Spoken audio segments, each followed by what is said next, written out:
Hello, Assalamu alaikum everyone.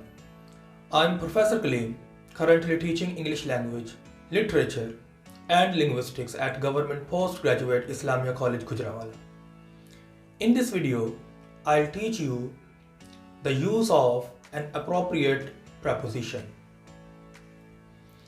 हम देखते हैं कि तकरीबन ऑलमोस्ट जितने भी लेवल्स हैं जहाँ पर हम इम्तिहान देने के लिए जाते हैं, वो इम्तिहान किसी भी कैटेगरी का क्यों ना हो, तो उस इम्तिहान के अंदर हम इंग्लिश लैंग्वेज को टेस्ट करने के लिए एक कॉमन क्वेश्चन देखते हैं और वो question the use of an appropriate preposition के हवाले से होता है। तो इस तरह यूज़ ऑफ प्रपोजिशन का इस्तेमाल बहुत ही इम्पोर्टेंट बन जाता है। अगर हमने इम्तिहान में अच्छे ग्रेड्स लेने हैं, अच्छे मार्क्स लेने हैं, तो फिर हमें प्रपोजिशंस का ख्याल रखना होगा। हमें अपनी डेली कॉन्वर्सेशन के अंदर बोलते हुए और किसी भी टेस्ट के अंदर उस क्वेश्चन को अटेम्प्ट करते हुए ये ज़हन में रखना पड़ेगा कि कौन सी प्रपोजिशन किस वर्ड के बाद में अप्रोप्रिएट बनकर इस्तेमाल होती है।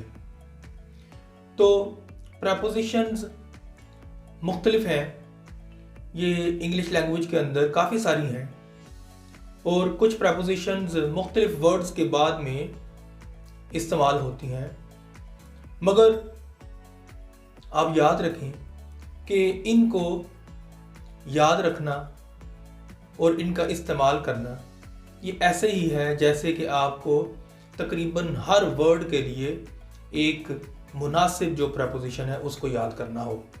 तो ऐसा नहीं कि हम दो चार प्रपोजिशंस या दो चार वर्ड्स जो है उनको जहन में रखें तो हम उनके मुताबिक ही तमाम प्रपोजिशंस को इस्तेमाल करते जाएं। तो ऐसा बिल्कुल नहीं है। आपको हर वर्ड के लिए एक अप्रोप्रिएट प्रपोजिशन का इस्तेमाल करना पड़ता है। तो मैं अपनी इस वीडियो को इसके अंदर खुसूसन इस एक्सरसाइज को जो आज मैं आपके सामने करने जा रहा हूँ, इससे पहले आपको ये कॉन्सेप्ट क्लियर कर दूँ कि प्रपोजिशन है क्या। तो हम फर्स्ट ऑफ ऑल इसको डिफाइन करते हैं। तो preposition is actually a word or group of words such as on, of, in, out, out of, according to, instead of, on behalf of, used before a noun or pronoun to show position, place, time and method। तो ये हम इसको इस तरह से define कर सकते हैं कि प्रपोजिशन का जो वर्ड है इसके अंदर ही तकरीबन हमें कुछ जवाब मिल जाता है कि प्री का मतलब है पहले, यानी कि जो ये वर्ड है प्रपोजिशन ये नाउन या प्रोनाउन से पहले आता है और पोजीशन को बताता है पोजीशन को, टाइम को, उसके अलावा जगह को और किसी मेथड को। तो इस तरह से ये आपने कॉन्सेप्ट प्रपोजिशन के हवाले से याद रखना है कि प्रपोजिशन एक्चुअली है क्या।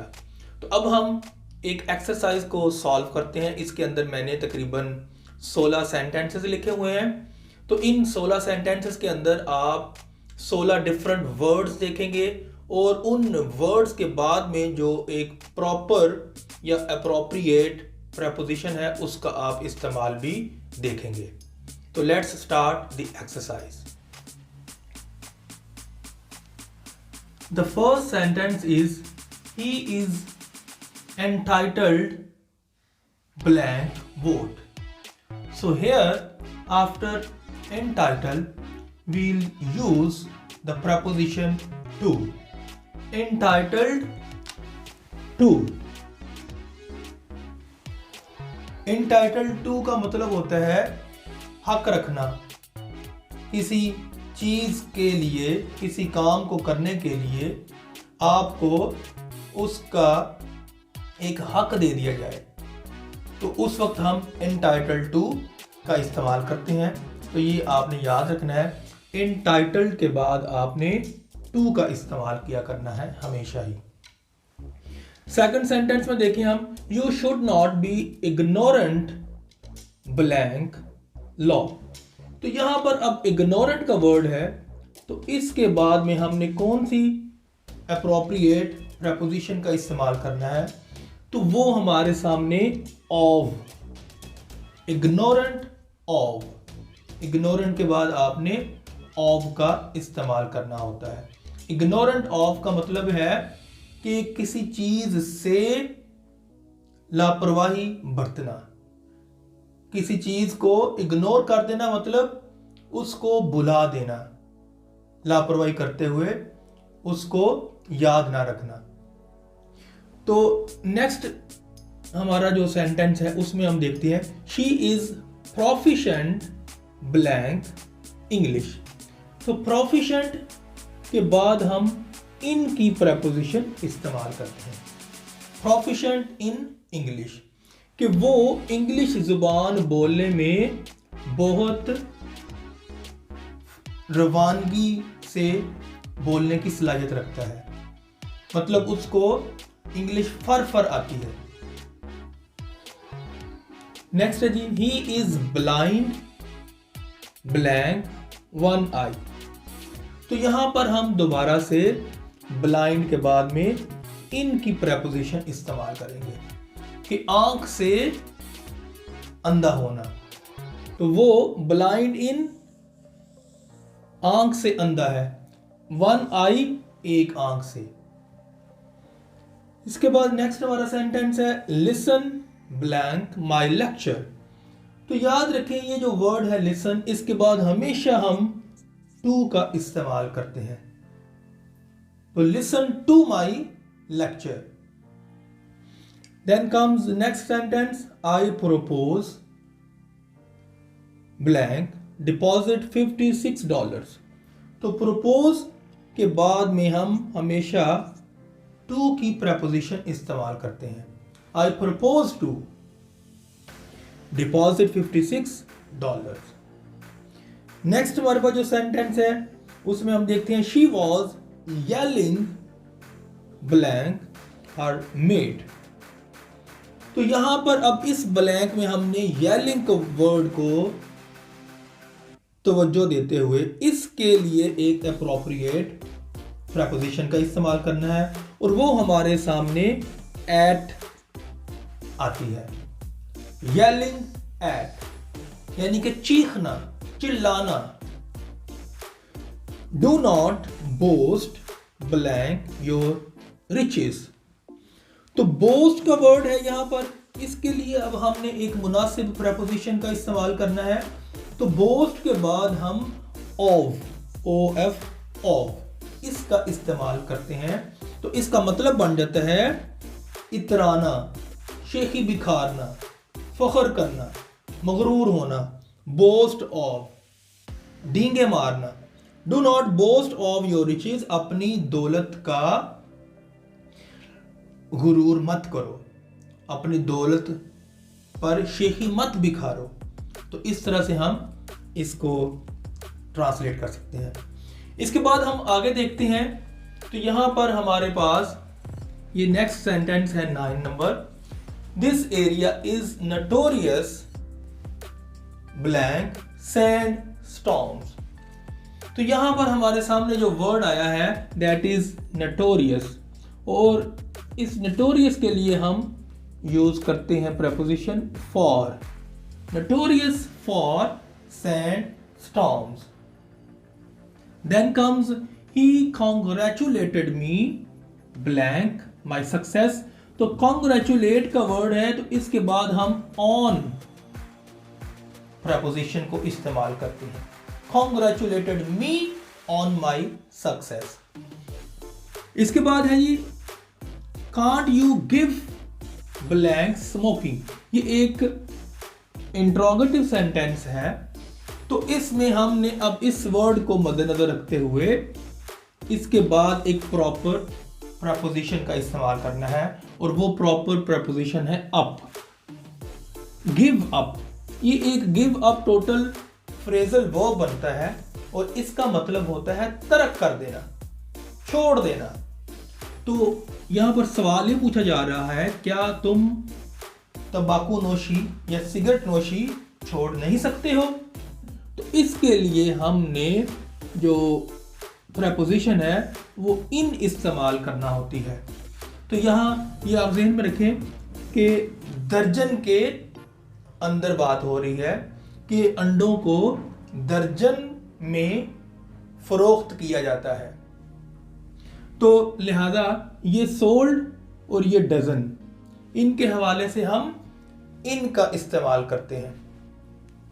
इसके बाद हमारा जो नेक्स्ट सेंटेंस है, he aimed blank the bird and fired. तो यहां पर ये जो वर्ड एम्ड आ रहा है, इसके लिए हम एट की प्रपोजिशन इस्तेमाल करते हैं। He aimed at the bird and fired, उसने निशाना बांधा। तो एम्ड एट निशाना बांधना, निशाना बांध के फायर करना, गोली को निकालना। नेक्स्ट सेंटेंस है जी, we should abide by the law. तो यहां पर हमारे पास इस ब्लैंक में प्रपोजिशन बाय आएगी। तो ये जो फ्रेजल वर्ब हमारे सामने आता है अबाइड, जिसके बाद हम बाय का इस्तेमाल करते हैं हमेशा, इसका मतलब होता है पाबंदी करना, अमल करना, खुसूसन किसी रूल के ऊपर, किसी कानून के ऊपर।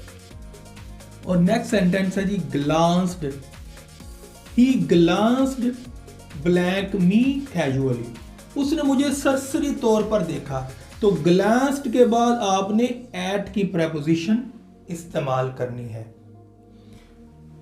Last but not the least, don't laugh blank your elders. तो यहां पर लाफ है, तो इसके बाद हमने वंस अगेन प्रपोजिशन एट को इस्तेमाल करना होता है। तो इसका मतलब बना कि अपने बड़ों पर, एल्डर्स बड़े, अपने बड़ों पर मत हंसो। तो हंसने के लिए लाफ के बाद आप एट की प्रपोजिशन इस्तेमाल करते हैं। तो आज के इस वीडियो के अंदर आपने देखा कि वर्ड्स हमेशा डिफरेंट होंगे, मगर उनके लिए प्रपोजिशंस बाज़ औक़ात कॉमन हो सकती हैं। जैसे लाफ के लिए भी एट आई और ग्लांस के लिए भी एट आई, एम्ड के लिए भी आपने एट को देखा। तो इस तरह से वर्ड्स डिफरेंट हैं, मगर प्रपोजिशंस कॉमन है, एक ही है प्रपोजिशन, खुसूसन इन 3 एग्जांपल्स के अंदर, laugh at, glanced at, aimed at. तो लिहाजा आपने ये ज़हन में रखना है कि आपने almost for every word you will remember an appropriate preposition। तो हमेशा ये जो वर्ड्स हैं इनको ज़हन नशीन करने की कोशिश करें, क्योंकि prepositions ज़हन नशीन करने से याद रहती हैं। इनके लिए कोई ख़ास रूल नहीं कि हमने इस तरह के वर्ड के लिए ये वाली preposition इस्तेमाल करनी है, या अगर ऐसा वर्ड हो तो ये वाली इस्तेमाल करनी है। आपको ये याद रखना पड़ेगा कि इस वर्ड के बाद आपने ये वाली प्रपोजिशन का इस्तेमाल करना होता है। तो दैट्स ऑल, गुड बाय, अल्लाह हाफिज़।